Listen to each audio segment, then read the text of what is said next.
Gracias y muy buenas noches a todos. Estamos en la última sesión de cierre de nuestro curso Retórica y Predicación, un modelo para el siglo XXI. Me siento muy contento de escuchar la participación del pastor Javier Ulloa, del pastor Richard Serrano. Han sido extraordinariamente buenas, aportativas, profundas, enriquecedoras, y nos hemos gozado mucho al escuchar. Realmente el curso no sería lo mismo sin la participación de todos los pastores que desde la primera sesión han estado compartiendo con nosotros con mucha sencillez, con mucha disposición, su conocimiento, sus dones, su sabiduría. Les agradezco muy profundamente su participación. Vamos a la quinta sesión. Tenemos prácticamente una hora, tal vez un poquito menos de una hora, para dar tiempo a que cerremos a buen momento. Y hoy debemos ocupar más nuestro tiempo en la explicación más en detalle de lo que es el modelo retórico del pastor Rolando Gutiérrez Cortés. En el programa que yo estudié mi doctorado en teología, hay un lema que a mí me ha gustado. Ese lema es sencillo, pero es muy edificante y muy instructivo. Dice: una mejor preparación para un mejor servicio. Y ese es el espíritu que nos anima, tener una mejor preparación, pero no para quedarnos con el conocimiento y engordar de conocimientos, sino para poder servir al Señor y hacerlo de la mejor manera posible, con excelencia. ¿Qué preparación queremos tener? Una preparación integral. Quiere decir que abarque todas las áreas del ministerio, del ministro y del pensamiento, de la práctica, de la ética, de la espiritualidad. Una preparación que sea integral y que sea tan profunda que nos permita transitar de la preparación a la formación. Este curso nos ha permitido bordar un poco en ese sentido, propugnando por lo que fue la herencia, el legado, la formación que tuvimos con el pastor Rolando Gutiérrez. Creo que lo que hemos oído en el testimonio de nuestros hermanos es un proceso formativo. Creo que no debemos pasarlo por alto. La labor pastoral que se realiza en relación con la congregación, especialmente con los jóvenes, con los niños, adolescentes, que están en etapas de crecimiento, es una labor formativa. Por eso es que mejor formación para un mejor servicio. El libro de Proverbios tiene una palabra, musar, que se traduce al español como disciplina. Me gusta esa expresión porque tiene un triple significado. Significa informar, proveer de información. Significa formar, es decir, ir a la parte del carácter, del pensamiento, de la estructura del pensamiento formativo. Y también significa reformar. En ocasiones necesitamos replantear lo que hemos aprendido y reformularlo. Con gran certeza, nuestro hermano el pastor Serrano decía: veamos el tiempo posmoderno también como una oportunidad. Por supuesto, una oportunidad para reformular nuestro conocimiento, nuestra tarea y nuestra formación. Es la labor que se hace en los proverbios: informar, formar y reformar cuando esto es necesario. Las decenas de creyentes, y si digo centenas, creo que no exageraría, que fueron formadas bajo el ministerio del pastor Gutiérrez, Rolando Gutiérrez, fuimos objeto de un proceso formativo. Hoy le llamaríamos un discipulado, que es muy útil. Quiero proponérselos como un modelo pastoral para el siglo XXI. Era un modelo formal, es decir, la iglesia contaba con un instituto bíblico que preparaba a los miembros de la iglesia para la obra del ministerio en programas de 4 años, como una licenciatura en el seminario, pero se ofrecía en la iglesia, en el Instituto Bíblico Oreb de aquellos años. Pero también tenía un programa formal de educación a través de la predicación. El pastor escribía sus sermones, compartía por escrito sus homilías, sus sermones, y preparaba series muy largas de predicación. A mí me tocó algunas de ellas y tengo muy presente la serie que él predicó sobre los salmos. Así que la etapa formativa para los oyentes y los que estábamos en etapa de instrucción también incluía la predicación. Estuvo predicando salmos más de 3 años, domingo a domingo, domingo a domingo, del Salmo 1 al Salmo 150 y dividiendo el 119 en cada párrafo para un domingo. Entonces ustedes pueden ver que había una labor de 3 años predicando los salmos. Esa es una etapa formativa, formal, todavía es formal, el instituto bíblico y la predicación. Pero también contaba con procesos de formación que llamaríamos no formales, es decir, se daba a través de talleres, consultas teológicas y cursos. La iglesia también ofrecía esa actividad no formal, pero que también tenía un proceso educativo. Y por último, había una tercera etapa de preparación que llamaríamos una preparación informal. ¿Cómo se daba esta? Les comparto. Se daba al interior de su auto, cuando viajábamos con él en viajes misioneros, y había mucho tiempo para conversar en la carretera, en el comedor de su casa, donde solíamos desayunar, o comer, o cenar, o tomar un café, o en la sala de su casa, incluso cuando nos tocaba viajar juntos y en el cuarto de hotel, antes de dormir, antes de partir a la reunión, o regresando de la actividad diaria, había tiempo de dialogar, de conversar, de reflexionar, de meditar. Un proceso informal, pero era parte del discipulado. Y hay muchas cosas que uno aprende en esos viajes. Déjenme comentarles algo muy sencillito y muy rápido. Aprendí a gustar de una deliciosa sandía. En uno de esos viajes que hicimos como jóvenes, entró al auto, traía cargando una sandía enorme en sus manos, entró, comenzamos el viaje, ya entrados en la carretera 3 horas después, detuvo el auto, se pasó al asiento de atrás, sacó un cuchillo gigantesco y a partir la sandía y a compartirnos a todos los que íbamos en ese auto esa deliciosa sandía. Son cosas que no se olvidan porque son parte de ese proceso informal de discipulado, donde se comparte la mesa, se comparte la vida, las experiencias, las tristezas, las alegrías, los gustos, los disgustos.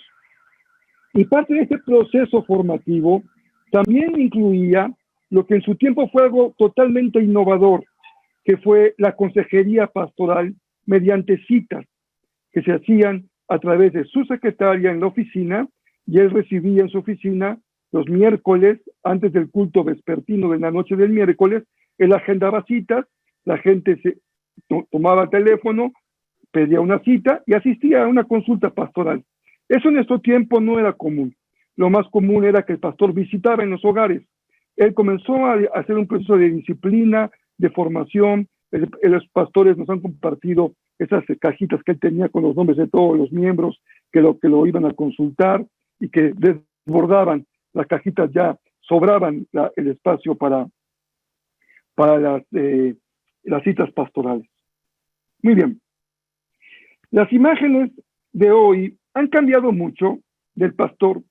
Ustedes las conocen mejor que yo. El pastor como gerente, el pastor como CEO, como director general, el pastor como un influencer a través de las redes sociales, el pastor como un comunicador. Este modelo contemporáneo responde a un cambio cultural. No debemos verlo como una amenaza, sino como una oportunidad para dinamizar la tarea formativa, utilizando nuevas herramientas que pueden ser desde el coaching o la mentoría u otras que mantengan claro el objetivo, no perder de vista nunca el objetivo, que es formar a las nuevas generaciones de siervos y siervas del Señor para un mejor servicio en un mundo, en un proceso vertiginoso de cambio. No resistamos los cambios con una actitud siempre conservadora y de resistencia al cambio. Aprovechemos los cambios. Cuando esos son útiles, son saludables y nos dan mejores herramientas para poder servir a nuestro Señor. Iniciamos esta sesión subrayando algunos de los elementos que hemos presentado a lo largo del curso respecto a nuestra formación como predicadoras y predicadores de la palabra. Y voy entonces a hablar en esta hora de la preparación para la predicación brevemente. Ya seas un predicador profesional, es decir, te dedicas a eso en tu vida, es tu ocupación primordial y de ahí viene tu sostenimiento personal, o ya seas un laico o un voluntario, como se usa más la expresión en nuestros días, nunca se debe olvidar algo que ya el pastor Ulloa nos adelantaba. Nunca se debe olvidar que antes de preparar el sermón, hay que prepararse para el sermón. Hoy se usa mucho la palabra integral, y aquí cabe muy bien una preparación integral para predicar. A veces llegas al púlpito, al atril, frente al auditorio, con profundos dolores, heridas, cargas espirituales, problemas familiares. Yo recuerdo que un consejo que el pastor me daba cuando era adolescente me decía: Rafael, acuérdese, cuando va usted a subirse al púlpito, no importa qué esté pasando, acuérdese, el gozo del Señor me sostendrá. Nunca lo olvido, no importa qué circunstancias estemos atravesando, el gozo del Señor me sostendrá, porque me preparo para compartir la palabra del Señor. Como hemos dicho a lo largo de nuestro curso, la preparación le hemos usado una imagen sencilla de un banco de 3 patas. Nuestro hermano Richard nos ha agregado las 3 E. Me parece una excelente contribución también en la pedagogía para recordar las palabras. Pero si falla un elemento de este banco, va a ser difícil mantener el equilibrio. Y queridos hermanos y hermanas, amigos, amigas, compañeros, siervos, consiervos, si algo hemos de cuidar nosotros, es nuestro equilibrio personal. Y el equilibrio personal consiste en esos 3 aspectos. Nunca perder la perspectiva de una vida equilibrada entre pensamiento, corazón devocional y testimonio de vida. Si un elemento de los 3 es carente, se pierde el equilibrio.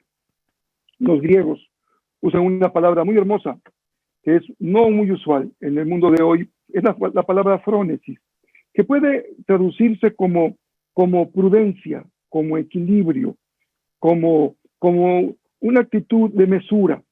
Y hace mucha falta en el ministerio enfocar la predicación con esta actitud mesurada, equilibrada, de prudencia, para tener los 3 elementos en un adecuado equilibrio en nuestra vida. No hace falta demasiada razón. A veces sobra demasiada razón cuando se hace abstracta y se hace fría.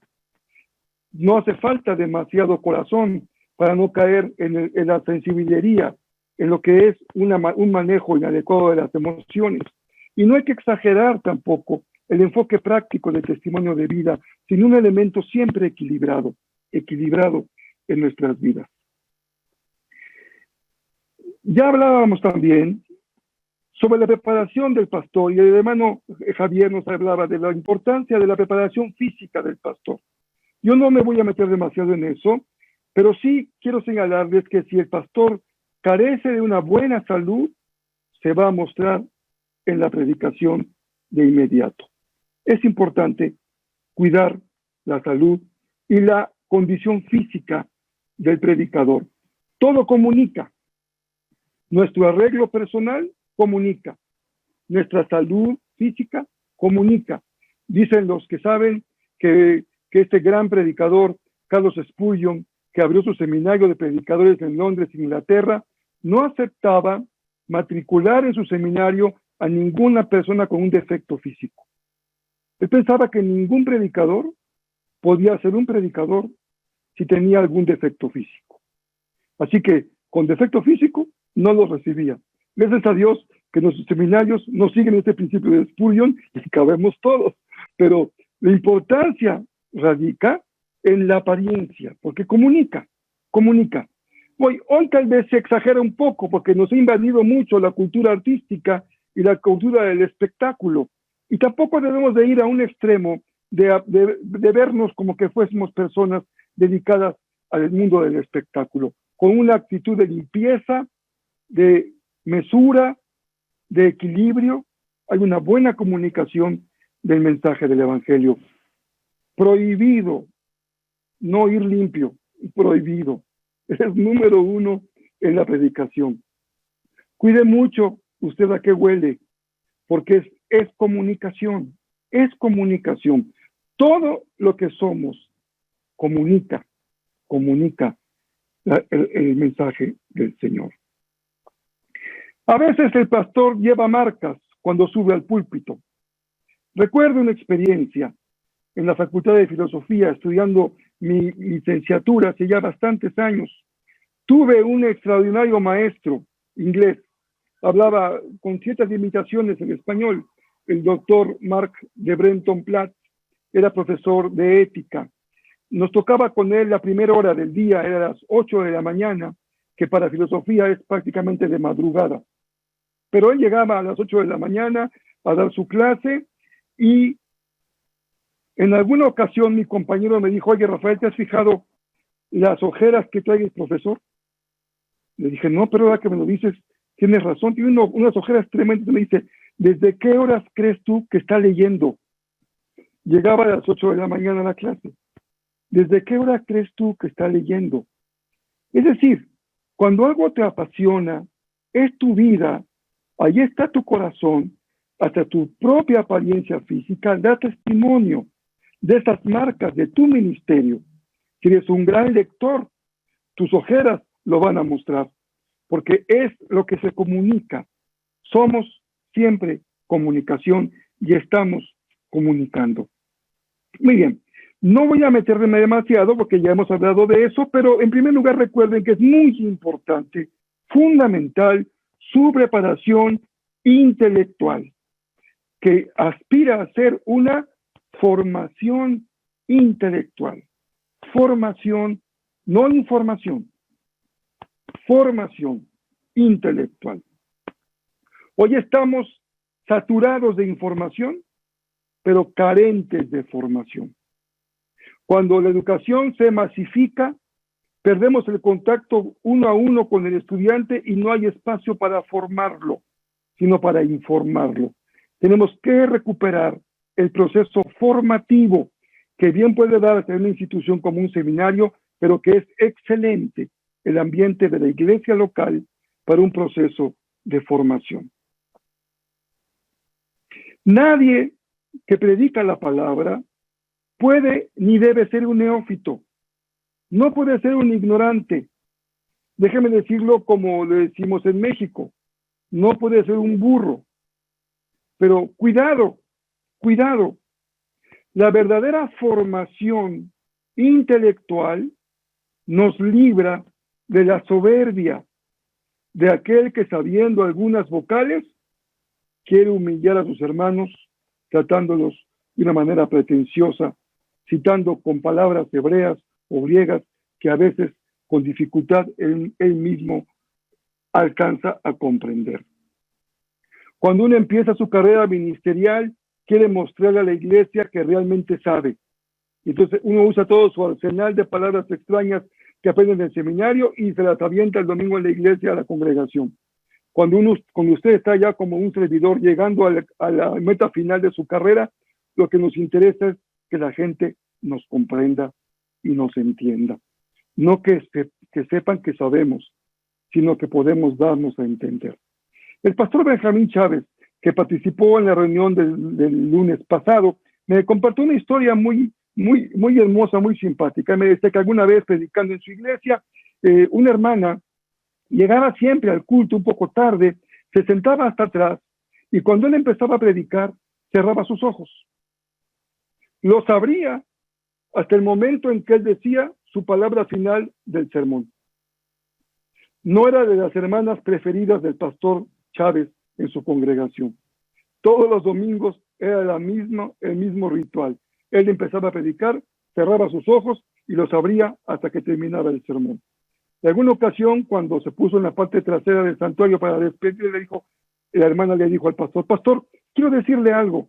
Sí, hermana, dígame con toda confianza. ¿Sabe? Yo no entiendo sus sermones, pero estoy orando para que los demás le entiendan. Queremos comunicar, ser entendidos, que nos comprenda la congregación. Preparación devocional, la oración, la vida comunitaria, el trabajo, el estudio de la palabra de Dios de manera devocional, recreativa, espiritual, preparación testimonial. Recuerden lo que dice el profeta Miqueas. Se nos ha enseñado lo que es bueno.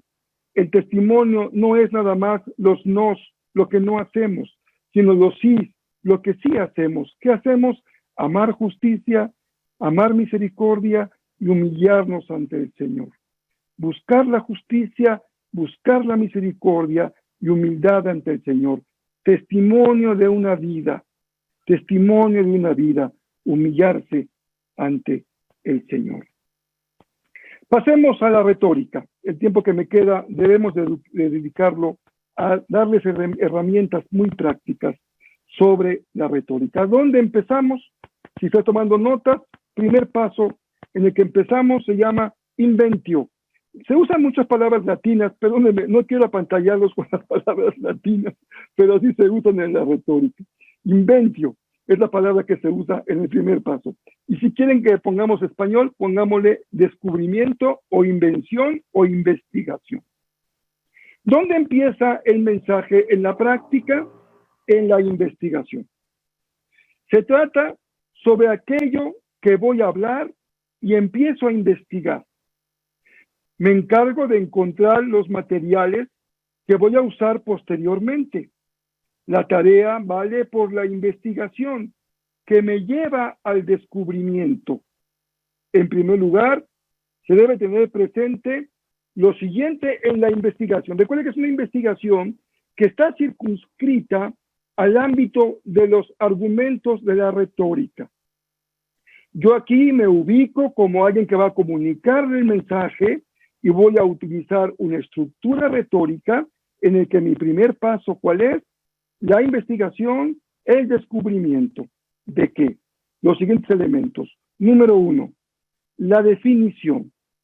Me aboco a la investigación en mis argumentos de identificar con claridad mis definiciones. ¿Qué género voy a utilizar del texto bíblico? ¿Y cuál es el punto de vista que tiene el texto bíblico? Por ejemplo, yo voy a predicar el próximo domingo un texto del Evangelio de Juan, entonces identifico mis definiciones primordiales.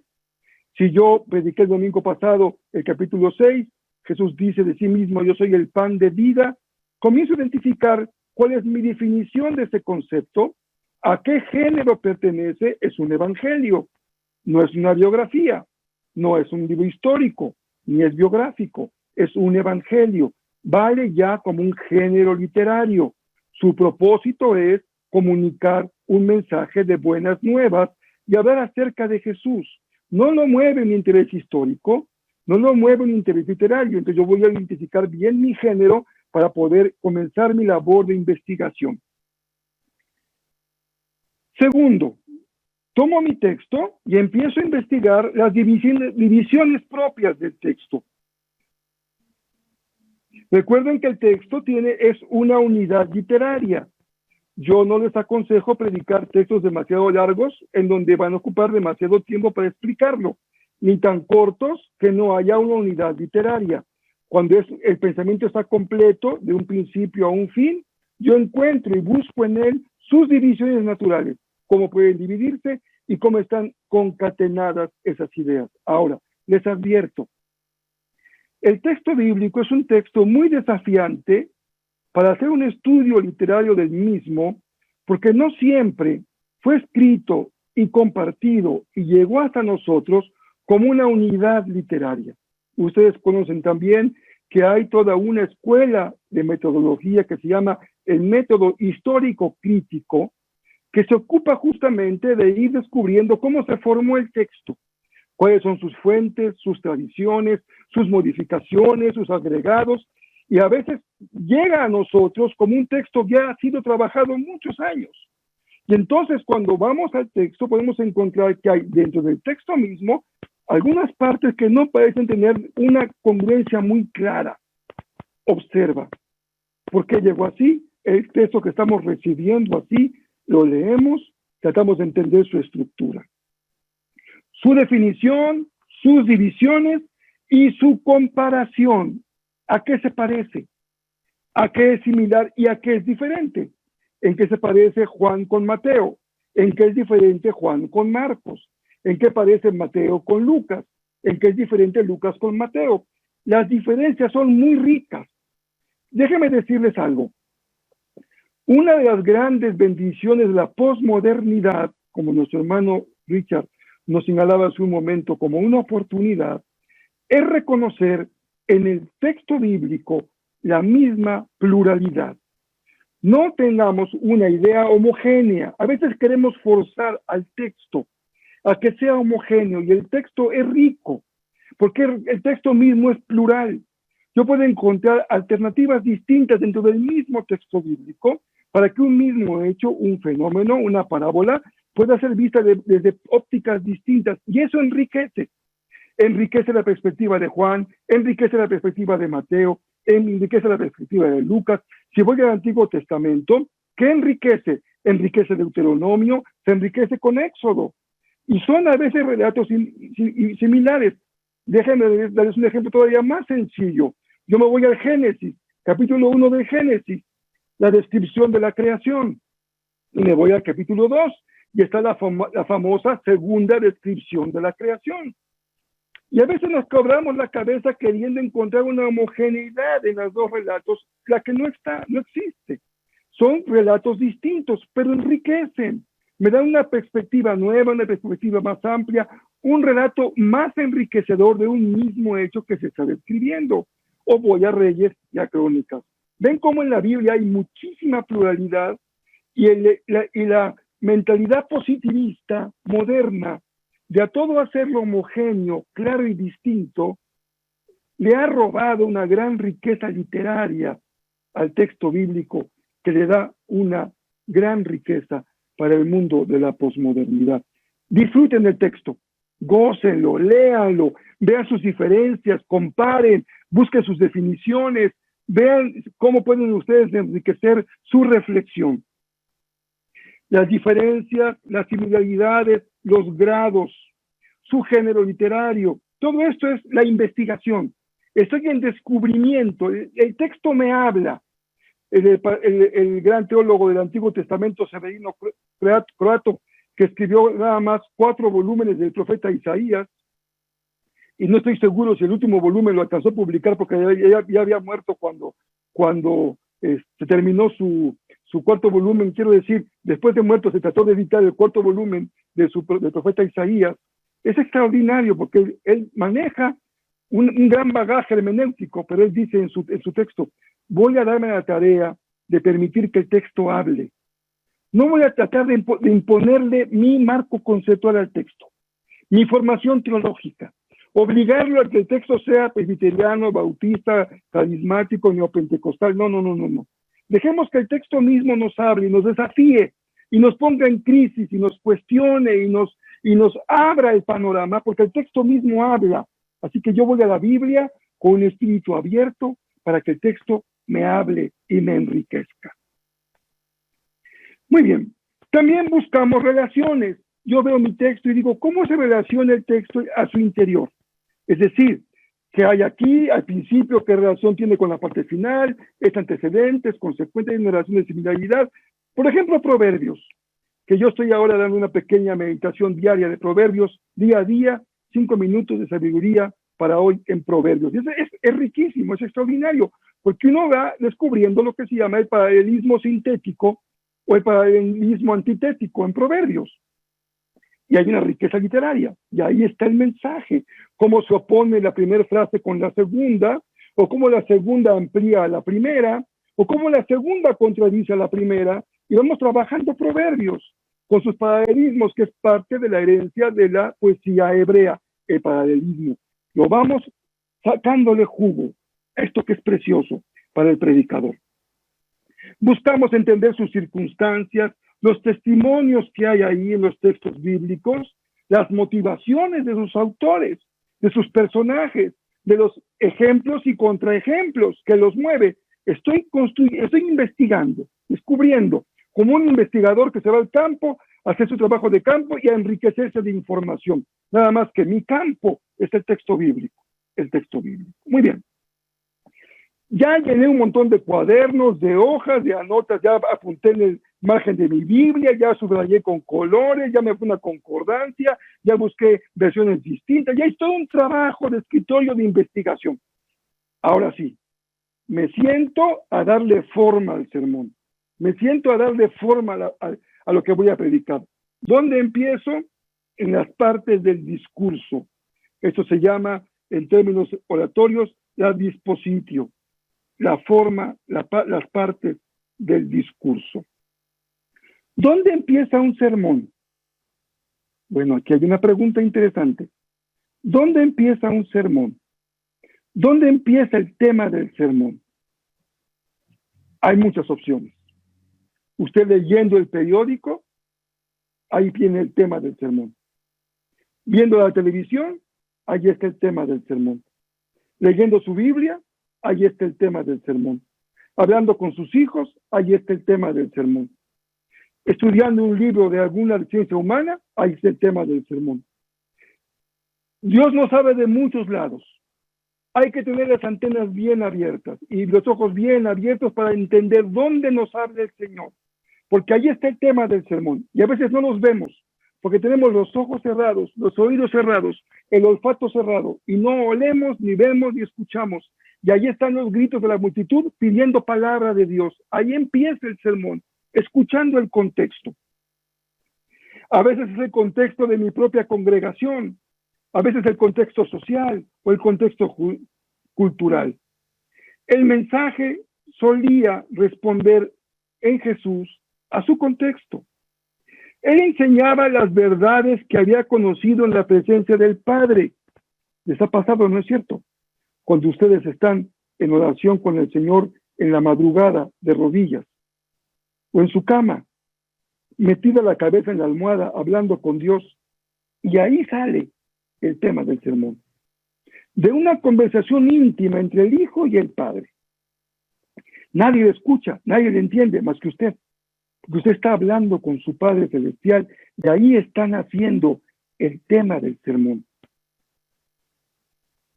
Así que el mensaje a veces inicia en lo que Dios pone en mi corazón, una preocupación, una carga, un anhelo, un sueño, una convicción, un desafío. Otros sermones empiezan en el estudio sistemático o devocional de la Biblia. Si el predicador acostumbra a predicar libros completos, es más sencillo. Ahí está el tema en el siguiente pasaje que me toca predicar. Sin duda que el periódico es una fuente importantísima para la predicación. El mundo estaba presente, la sociedad, la ciudad y comunidad de fe. Ahí nace el sermón. Una vez clarificado mi asunto y descubierto mi tema, mi siguiente paso es, entonces, determinar mi auditorio. ¿A quién le voy a hablar? Si es la misma iglesia, usted la conoce muy bien. Espero que la conozca muy bien. Las edades coincidentes, el género coincidente. Es interesante, queridos hermanos y hermanas. Les puedo jugar una apuesta, y perdónenme la broma, porque yo sé que ustedes y yo no apostamos, pero les juego una apuesta de máscara contra cabellera. En México, los luchadores usan una máscara para subirse a luchar. Entonces, apostamos la máscara contra la cabellera. Yo creo que usted ya sabe yo qué puedo apostar. Yo no le puedo apostar la cabellera, pero la máscara sí se la puedo apostar. Le puedo apostar que usted tiene una congregación de mujeres. 75% mujeres, y sus sermones generalmente no atienden a las mujeres. Porque no leemos el contexto.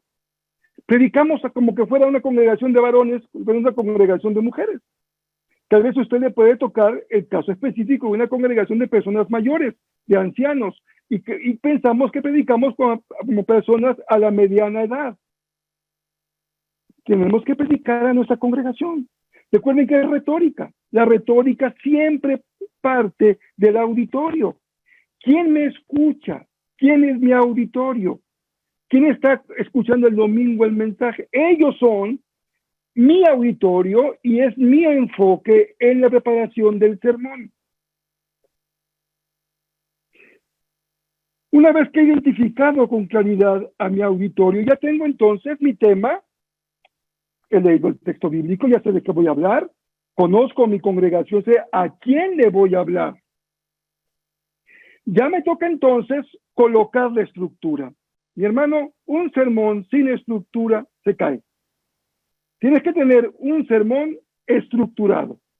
No es nada más a como vengan mis pensamientos y voy dejando que los pensamientos salgan. Y a veces digo, la gente está encantada porque me oye que cómo les platico, cómo les predico, pero no hay una estructura. A la vuelta del tiempo va a ser clara que hace falta una estructura en el sermón. Primera parte de la estructura. Ya estoy en estructura, ya estamos aquí tomando nota y así voy a hacer mi sermón. Primera parte, el exordio. El exordio. Primer punto del sermón retórico, el exordio. ¿Qué es el exordio? Se le llama capturar la benevolencia. El exordio es ese paso en el sermón con el que empiezo, en el que capturo la benevolencia de mi auditorio. Es decir, construyo mi argumento, construyo mi sermón pensando las primeras palabras que ocupen 3 minutos de mi sermón, esos 3 minutos o captan la atención o pierden la atención. Si usted no captó la atención de su auditorio los primeros 3 minutos, ya no la captó nunca. Así que el punto muy importante del mensaje es capturar la atención. Si usted ya es un predicador que la iglesia conoce muy bien y da por hecho que la congregación lo atiende y lo escucha, puede ser un exordio muy breve. Prácticamente podría incluso hasta eludir el exordio. Pero si usted necesita captar la atención de su congregación, tiene que dar tiempo al exordio, porque es el momento de capturar la benevolencia del que escucha, su atención. Es la introducción del discurso, en donde me interesa captar el interés del oyente.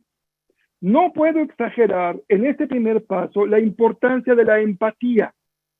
El predicador debe ser empático con su congregación, es decir, compartir el corazón, compartir el sentimiento, compartir el mismo afecto entre una congregación y el predicador, porque eso es lo que abre la comunicación.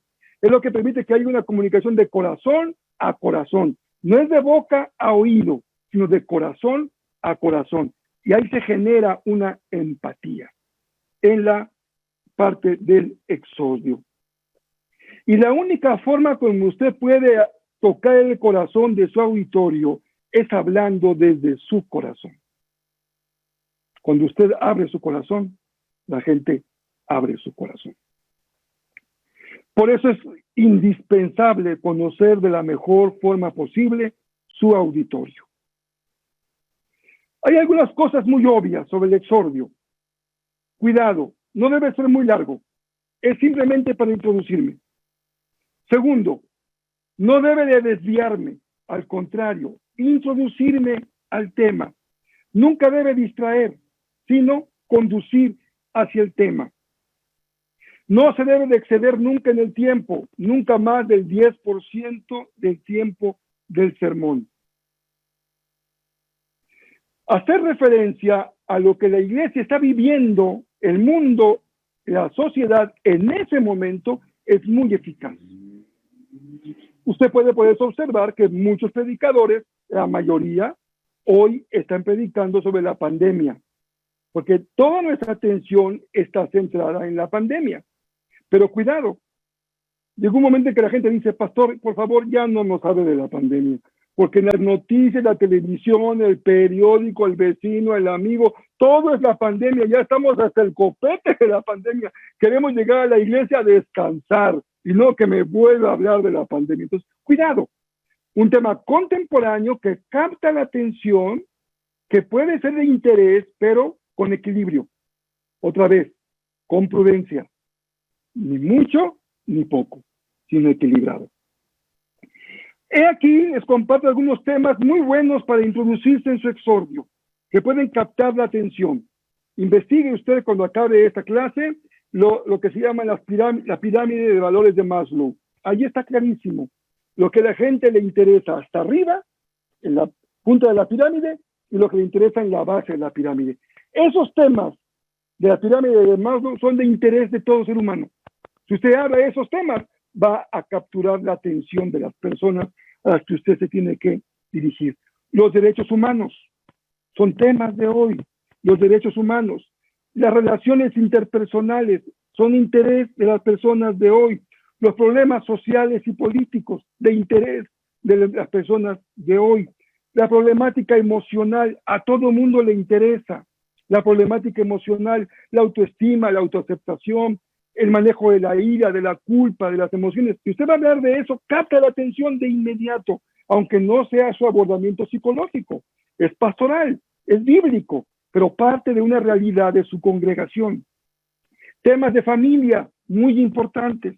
Temas de género, muy importantes. Temas de edad, muy importantes. El malestar de la cultura son temas de mucho interés. Lo interior versus lo exterior, de mucho interés. Lo conocido y lo desconocido. No falla, no falla. La persona siempre está interesada por lo misterioso, por el misterio. Si usted introduce el mensaje hablando de un misterio, nadie se le duerme. Lo importante es que sí descubra el misterio en el sermón, si no, no le van a creer nunca. Misterio. ¿Cómo es posible que usted pueda abordar un misterio en un mensaje claro? La Biblia está llena de misterios que hay que descubrir y plantear con interés para captar la benevolencia del auditorio, que me presten su atención. Lo desconocido, lo infinito, lo abstracto, son temas que interesan. Por ejemplo, ¿cómo puedo lograr la atención de mi oyente cuando les digo, hermanos, hoy voy a hablar de cómo ser rico sin trabajar? ¿Capté su atención o no? ¿Cómo ser rico sin trabajar? Me apunto, yo quiero estar en ese sermón, quiero escuchar. Es un tema de interés. Y hay temas que pueden ser incluso un poco capciosos o que pueden ser un poco movidos por el humor, pero que van a capturar la atención de las personas. 10 cosas que usted puede hacer para fracasar y sin duda va a fracasar. ¿Cómo? Claro, es capturo de atención. ¿Y de qué voy a hablar? De los 10 mandamientos que si usted rompe los 10 mandamientos, seguro fracasa. 10 cosas que usted puede hacer para fracasar. Y me voy a los 10 mandamientos. Capto la atención. La benevolencia de mi auditorio. Muy bien. Vamos al segundo punto de la estructura del mensaje. Tengo que ir un poco más rápido porque me estoy extendiendo mucho en algunas de esas partes. La proposición también se llama en latín la narratio o la narración. Ese es bien importante. Aquí estamos ya dando un paso hacia el núcleo del sermón, la tesis. Recuerden que yo voy a argumentar para persuadir acerca de una tesis, de una idea, de un concepto que yo quiero transmitir a mis oyentes para persuadirlo. Si usted no tiene muy clara su tesis, no va a lograr persuadir a nadie, porque no hay claridad en lo que usted quiere comunicar. Trabaje mucho su idea fuerza, su síntesis, porque esa es la tesis del sermón. ¿Qué les quiero proponer? ¿Cuál es la solución que les quiero dar al planteamiento de un problema. Se comunica con el fin de conmover o de persuadir, pero sostenido en argumentos. Es un juicio entre dos términos, un sujeto y un predicado, y el segundo modifica al primero. Ya se anuncia mi proposición en el texto que yo he escogido, ya se anuncia mi proposición. Y el objetivo, decía yo, ustedes lo saben, es proponer algo a los que me escuchan que requiere una solución, ¿Cómo tener un matrimonio sólido? Pregunta. Capta el interés. Ahora, ¿cuál es su proposición? ¿Cuál es su tesis? Recuerde, en comunicación siempre, escúcheme bien, en comunicación siempre el menos es más. Una idea. Las personas no recuerdan muchas ideas. Les vuelvo a jugar una apuesta, máscara contra cabellera. Ya sabe usted, yo qué puedo apostarle. Dígame, ¿de qué predicó su pastor el domingo? ¿Cuál era la idea que su pastor le quería comunicar y para lo cual lo quiso persuadir? Ahora, usted me va a decir, bueno, es que yo el que prediqué fui yo, de acuerdo. Entonces no puedo decirle que quería predicar el pastor. Pero ahí viene la otra apuesta. Le juego una apuesta que no me puede repetir. ¿Cuál era la idea que quería comunicar el domingo? Y si usted no se acuerda, pues menos su congregación. ¿Cómo es posible que no se acuerde lo que les prediqué, pastor? Pues es que usted está haciendo tan largos y con tantas ideas, como usted, pues si quiere usted predicar como el hermano Charles Stanley, que es el predicador de 10 puntos, nadie se acuerda al final de un sermón de Charles Stanley de sus 10 puntos de un sermón. Imposible. Me acordaré de un punto. Esa es la tesis. La tesis es un concepto que yo quiero dejar en el corazón de las personas. Recuerde, en comunicación, el menos es más. A menos comunica, más comunica. Muy bien. En la proposición, usted contempla soluciones alternativas a un problema y demuestra que su solución es la mejor. ¿Cómo tener un matrimonio exitoso? Yo he escuchado esto y he escuchado esto, pero les propongo esto. Yo puedo discernir, argumentar, encontrar 3 proposiciones para una misma problemática, pero voy a presentarles la que yo creo que es la mejor solución y los voy a convencer de que es la mejor solución. Para eso voy a argumentar. Les presento la tesis de mis adversarios, aunque no estén presentes, simulados, con tesis que ellos se están presentando y que yo voy a contraargumentar para demostrar que mi tesis es la correcta, porque te quiero persuadir y te quiero convencer. Tercera parte, me voy un poco más rápido, ya estamos prácticamente llegando a la parte final. Es la más importante, esta parte, así que debo de explicarla muy bien, porque aquí ya estoy en el texto bíblico. Primer paso, el auditorio, el exordio. Comunicación con ellos, logro su atención. Segundo paso, una proposición clara y sencilla para convencerlos. Tercer paso, la prueba. Es decir, si yo les digo, yo creo que la mejor solución es esta, la gente va a pensar, ¿y por qué? ¿Cómo me convences de que es la mejor solución? Ah, bien sencillo, porque lo dice la Biblia. ¿Y en dónde dice la Biblia? Aquí lo dice la Biblia. Y te voy a explicar cómo lo que yo te propongo está en la Biblia y te voy a convencer de que la Biblia dice que es la mejor forma en que lo puedes hacer. Esa es la confirmación. Siempre la confirmación está basada en el texto bíblico. Siempre. Porque es predicación de la palabra de Dios. Muy bien.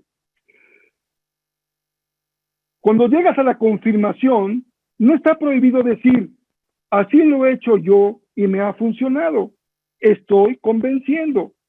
Puedo decir, así lo han hecho X persona y le ha funcionado. Estoy convenciendo. Yo quiero convencer que mi iglesia utilice grupos pequeños. Yo puedo decir, hermanos, saben que la iglesia tal que está en tal ciudad ha crecido muchísimo. ¿Por qué? Porque usó grupos pequeños. Ok, estoy dando una prueba, un argumento para convencer. pero es un argumento tomado de la experiencia. Y alguien podría decir, bueno, pastor, aquí en esa iglesia no me gusta. Está muy bien, podemos discutir sobre un tema que a usted le gusta y a mí no, pero cuando voy a la Biblia, no es de gustos. No es que a mí no me gusta o a mí sí me gusta, lo dice la Escritura. Esa es la prueba de mi proposición, es mi confirmación. Muy bien, cuarto paso. Voy un poquito rápido, pero usted va a tener el material escrito, así que puede leerlo con calma. Cuarto paso, el epílogo. Exordio, proposición, confirmación, tercer paso. Voy al cuarto, el epílogo. El epílogo es la forma en que yo voy a mostrarle a mi auditorio que llevando a la práctica lo que yo les propongo y los he convencido con la Biblia, esto tendrá un resultado para su vida positivo. El epílogo es la solución, el resultado de poner en práctica la proposición que he convencido en la confirmación. Si haces esto, vas a tener como resultado esto otro. Si hacemos todos juntos esto, vendrá como resultado esto otro. Hermanos, si todos nos convencemos como iglesia que pongamos en práctica los grupos pequeños, vamos a tener tal resultado. Ok. Viene un beneficio. Todo ser humano toma la decisión de hacer algo en su vida porque le implica un beneficio, aunque ese beneficio sea intangible, espiritual, no algo material, pero hay un beneficio en mi vida. Si yo pongo en práctica esto, tendré un resultado. Yo lo quiero hacer, me convenzo, porque quiero ese beneficio en mi vida. Nadie en sus 5 sentidos hará algo que no le traiga a su vida algún tipo de beneficio, incluyendo el aspecto espiritual. Último, quinto paso. La peroratio, dicen los latinos, la resolución. Es el último paso, la resolución. La resolución contesta la pregunta, ¿qué hago? Pastor, ¿qué hago? Ya entendí el mensaje, ya me convenció que es un problema, ya entendí la solución, ya me convenció que es una solución bíblica, teológicamente fundada y espiritual. Ya me convenció de que va a tener para mi vida una buena solución, un buen resultado. Ahora, por favor, ¿qué hago?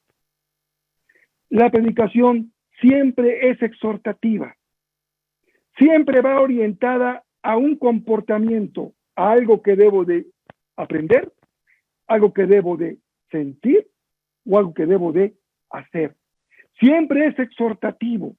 Ustedes se acuerdan cuando Pedro predica allá en Hechos capítulo 2 y después de hablar acerca de la crucifixión de Jesús, la gente le dijo, varón, ¿y qué hacemos? ¿Qué podemos hacer? Y Pedro les contestó, pues bautícese cada uno. Esa es la resolución. Ya llegué al final de mi sermón. La pregunta de la congregación es, ¿y ahora qué hacemos? Esa es la parte final del mensaje, la parte exhortativa que llama a un comportamiento, a una actividad que se debe de hacer.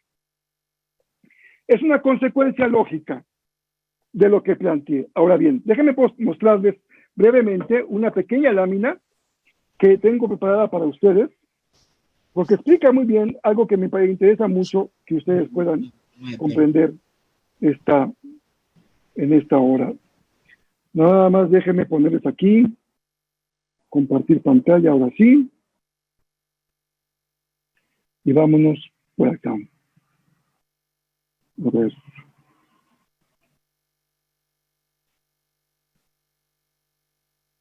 No, esta no es. Perdónenme que me estoy aquí haciendo un poco de bolas con la tecnología, pero espero poder ahorita ponerles lo que les quiero mostrar. ¿Sí están viendo el PowerPoint? Ok. Sí. Ahora me voy a ir hasta acá, espérenme un segundito. Aquí está. Es lo que me interesa presentarles esta hora. Ok. Ahora lo voy a mostrar.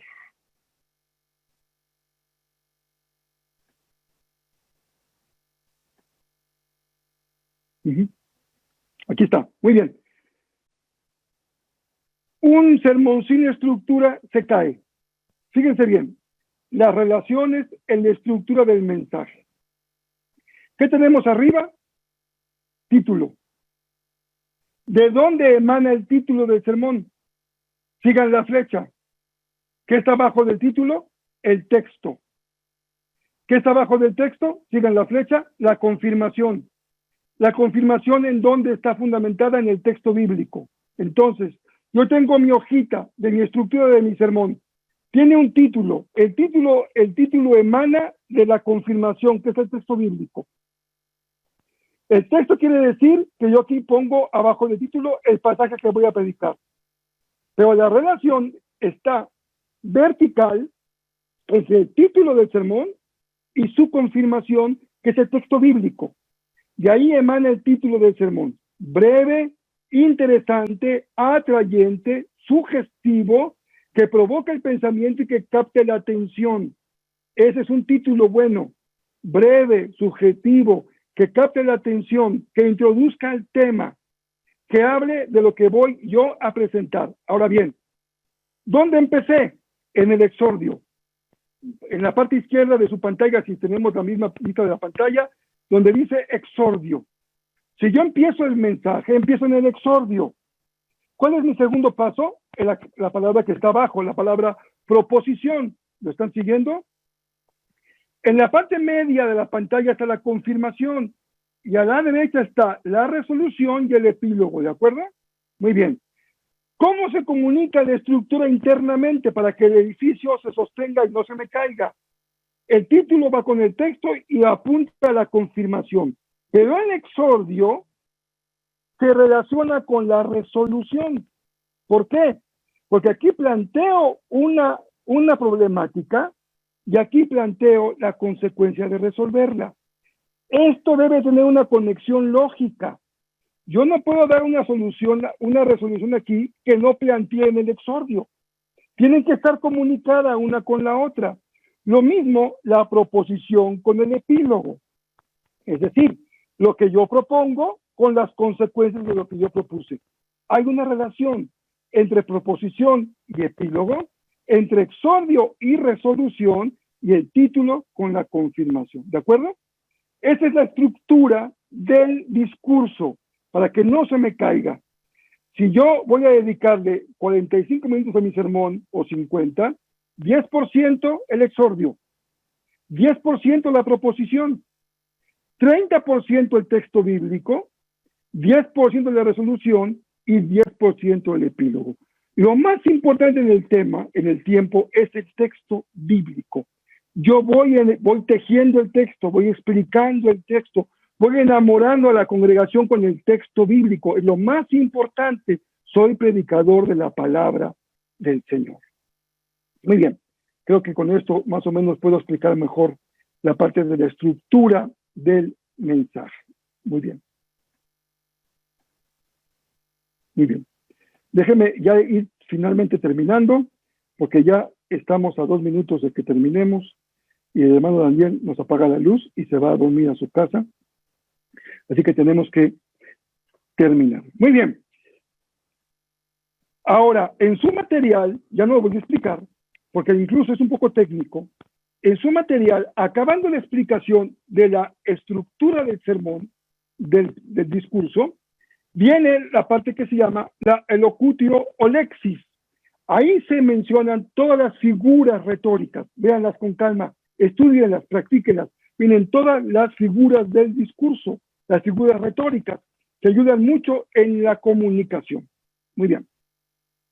Finalmente, queridos hermanos, qué gusto que llegamos al final de este camino de 6 semanas, precioso para mí. Espero que ustedes hayan también enriquecido en sus vidas como siervos de la palabra. Déjenme terminar con esta conclusión.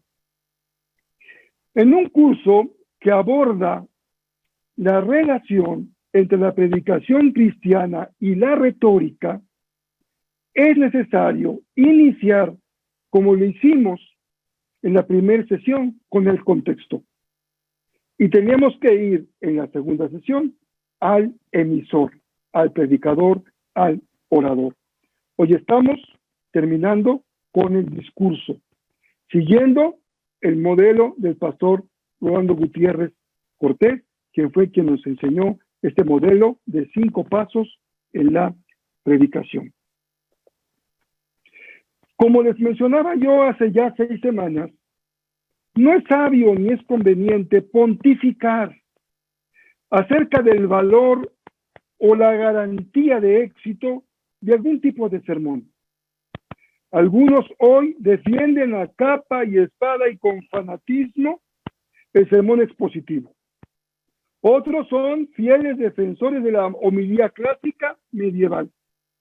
Lo más común es que hoy se predique el sermón temático o topical. Lo que importa no es que pontifiquemos una forma de comunicación, sino que el mensaje pueda tener como referencia la congregación, el texto bíblico y la persuasión para llegar a una convicción o alguna acción. Hoy estamos a la vuelta de un cambio muy profundo en la sociedad y nos ha tocado pensar y trabajar para encontrar modelos apropiados a este cambio profundo en nuestra sociedad. Bendigamos a Dios porque nos permite hacer este esfuerzo de responder a nuestro contexto. El púlpito ha sido, a lo largo de la historia del cristianismo, un timón. Escúchenme bien, un timón que da dirección y que conduce a buen puerto al pueblo de Dios. Pero también en el púlpito han iniciado muchos extravíos para la iglesia y el abandono de la fe. En el púlpito se comparte la visión o se muestra que hay carencia de visión. En el púlpito se comparte una pasión por el Señor o se muestra que hay una carencia de pasión por el Señor. Dios nos ha hablado de muchas maneras, dice la palabra de Dios en los Hebreos. Y hoy nos ha hablado por el Hijo, dice Hebreos. Yo creo que esto nos pone la atención en la urgente necesidad de una predicación cristológica, donde Jesús vuelva a ser el centro del mensaje, no la prosperidad, no la lucha social, no la convicción personal, no la idea de mercadotecnia, no un buen consejo, sino Cristo Jesús, el autor y consumador de nuestra fe. Una predicación cristocéntrica que recupere el espíritu del Nuevo Testamento y que sea cristología desde nuestra historia, desde lo sistemático, desde lo bíblico, desde lo práctico y de lo público. Que se piense, que se siente, que se escriba en español, que se predique con sustancia teológica para que la iglesia crezca con fundamento y con fortaleza, con buenas raíces. La centralidad de la predicación en la misión de Dios es clara a lo largo de toda la historia, desde los primeros profetas hasta los predicadores de hoy. La palabra de Dios tiene poder y promesa de no volver vacía. Qué gusto que estuvimos juntos. Van a recibir su material para que lo lean. La última semana tiene material, un poco menos que las otras semanas, pero también podrán repasar lo que dimos el día de hoy y podrán disfrutar y gozarse con esta lectura que creo que puede ser también para sus vidas de enriquecimiento. Así que, mis hermanos, gracias por escucharnos, por estar juntos. Y una vez más, gracias, hermano Daniel. Es usted un gran siervo del Señor. Nos gozamos por su corazón tan generoso, el liderazgo que Dios le ha dado en nuestra América Latina, que es un gozo para nosotros. Así que, de mi parte, una gran palabra de gratitud para su trabajo, el de nuestra hermana Saraí, también precioso trabajo en Venezuela, todos los líderes de los grupos por países, la participación de mis hermanos pastores con los resúmenes, con sus testimonios, ha sido bellísimo. Gracias a Dios por todos ustedes. Estamos muy agradecidos con Dios por su vida, Pastor Rafael. Usted ha enriquecido nuestro corazón, nuestro ministerio, y créalo que esto ha repercutido y ha respondido también a una necesidad real en nuestra América Latina. Nos ha sorprendido Dios con la respuesta, pero también las clases, las lecturas bíblicas, el esfuerzo que usted ha puesto no ha sido en vano. Así que muchas gracias. Yo sé que hay muchos hermanos que le agradecen y de verdad ha sido una bendición escuchar este hermoso tema necesario, y de verdad que esto va a repercutir en nuestras comunidades de fe y en nuestros países ante esta realidad que estamos viviendo. Así que muchas gracias. Y antes de despedirnos, hermanos, queremos también antes de la oración, queremos dar 2 o 3 pequeños anuncios. El primero, quiero darle la buena noticia, que hay que empezar con una buena noticia. Todos los hermanos que hayan hecho, déjenme, nomás se los voy a mostrar, todos los hermanos que hayan visto las 6 clases y hayan leído su material, por favor repórtenlo a su coordinador, porque tenemos un diploma para ustedes y quiero mostrárselo para que vean y se animen. Este es el diploma, vean qué bonito. Predicación y retórica, modelo para el siglo XXI, del 20 de julio del 2020, que es el día de hoy. Reconocimiento otorgado a Daniel Villasana por la consistencia en las clases, en las lecturas de esta valiosa materia que enriquece el ministerio de la proclamación de la palabra de Dios con todos los derechos, privilegios y honores que le corresponden de la materia, cursada en 6 semanas del 15 de junio al 20 de julio. Y cuanto más sabio fue el predicador, tanto más enseñó sabiduría al pueblo. Lo firma el pastor Rafael y su servidor.